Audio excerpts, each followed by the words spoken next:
sini.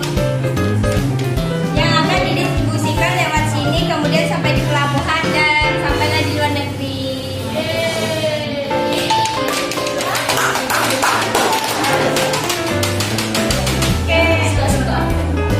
Tepuk tangan dulu dong untuk teman-temannya. Oke, silakan duduk.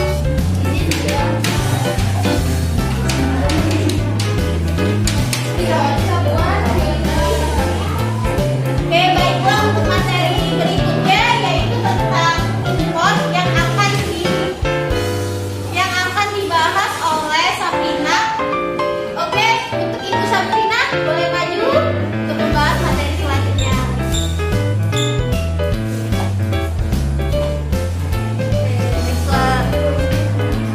Oke, baiklah. Tadi kan sudah dijelaskan sama Ibu Ida tentang pengertian ekspor. Sekarang kalau Ibu tanya, masih tahu nggak apa itu pengertian ekspor? Tidak.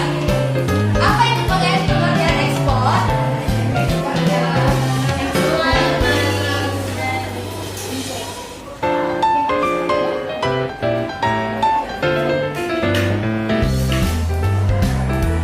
Nah, jadi ekspor merupakan kegiatan menjual atau mengirim barang dagangan kepada negara lain yang membutuhkan.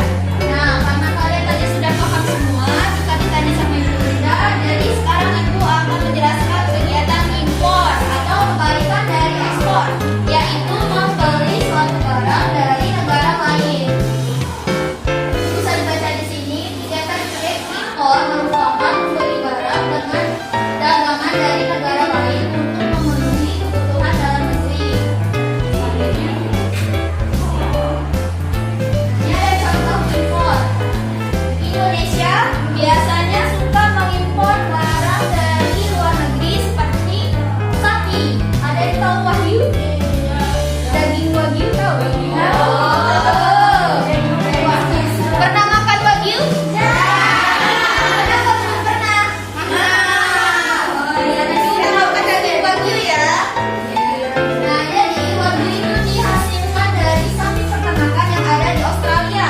Sapi ini tidak memakan rumput seperti sapi-sapi premium yang ada di Indonesia, melainkan dia makan jojoba oil atau biji-bijian yang mengandung lemak bayi. Nah, sapi ini akan diolah menjadi daging dan dikirim melalui kapal ke Indonesia dari Australia. Ada yang tahu nggak contoh lain barang yang diimpor Indonesia dari luar negeri? Semuanya punya HP? HP kalian merupakan salah satu contoh barang yang diimpor Indonesia dari negara lain. Oke, selanjutnya.